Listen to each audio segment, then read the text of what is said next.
O ano era 1865. O local, a Virgínia, nos Estados Unidos da América. Vocês sabem o que aconteceu no dia de hoje, há 159 anos atrás? Querem saber? Então, vem comigo que eu conto depois da vinheta. Roda a vinheta aí.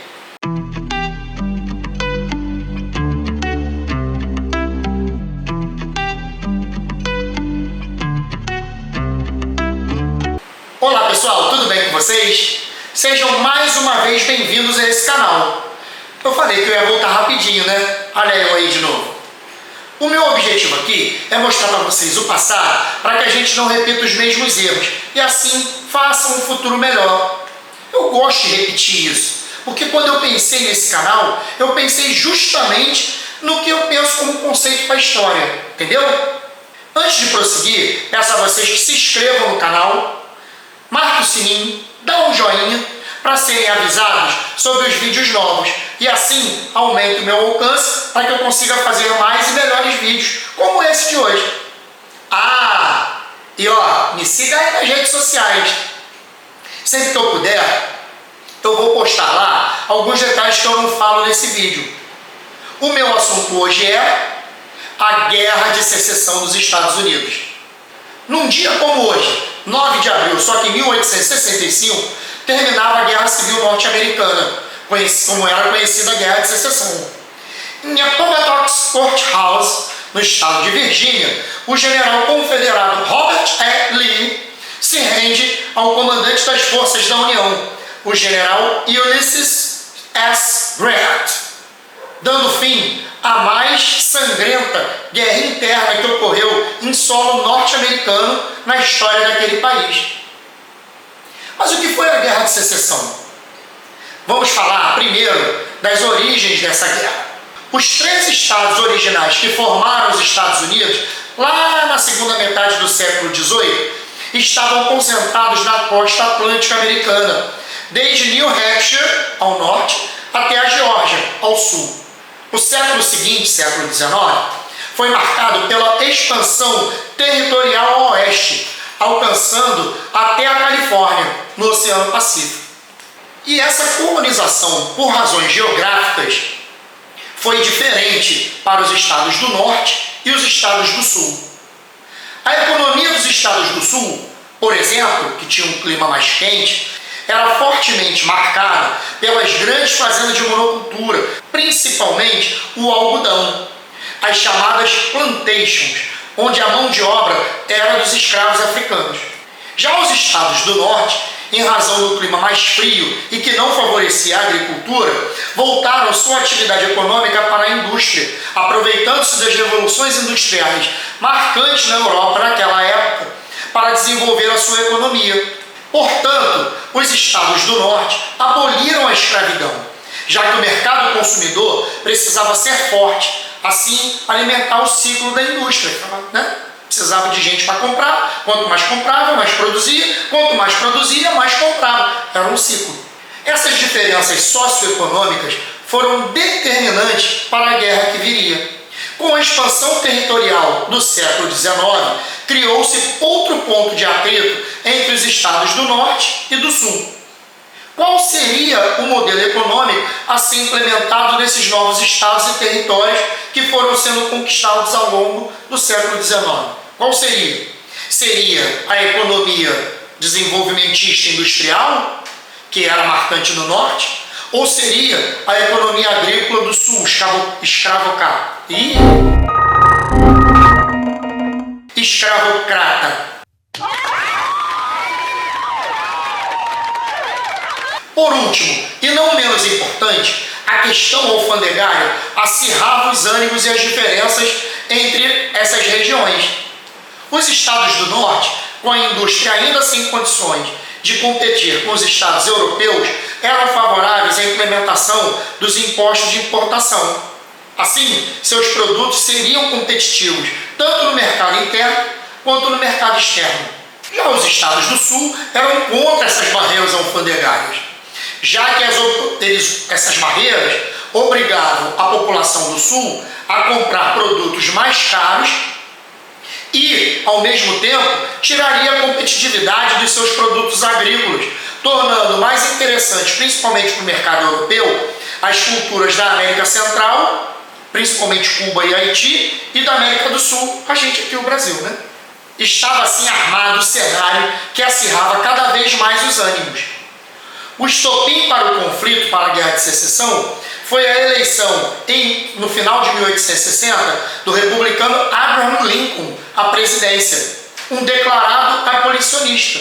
Logo após o anúncio do ganhador da eleição, a Carolina do Sul, um estado escravocrata, e eu vou conseguir, um estado escravocrata, se declarou independente dos Estados Unidos, no que foi seguido pelos estados do Alabama, Flórida, Mississippi, Georgia, Texas, Louisiana, Virgínia, Arkansas e Carolina do Norte.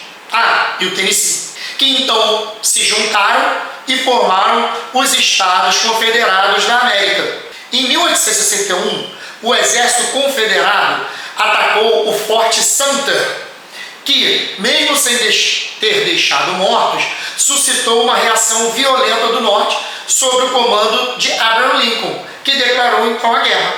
O exército dos Estados da União, em torno de 80 mil homens, eram liderados pelo General Grant, mas, portanto, mais numerosos que os exércitos confederados do General Lee, que, por outro lado, tinha militares com mais experiência em batalhas, em campo. A Guerra de Secessão foi marcada pela violência e pela grande mortalidade dos combates, impulsionada principalmente pela introdução da metralhadora, aquela Gatling Gun, como arma de guerra e do uso extensivo de canhões.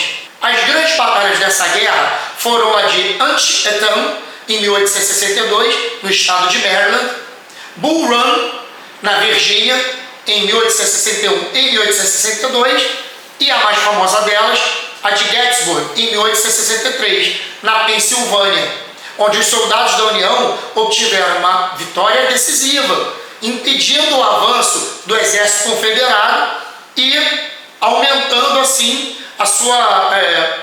o seu avanço nos estados do Sul. Alguns fatores foram determinantes para a vitória da União. Um deles é que a Confederação falhou em obter apoio internacional à sua causa, já que a onda abolicionista já varria os países da Europa, principalmente a Inglaterra e a França.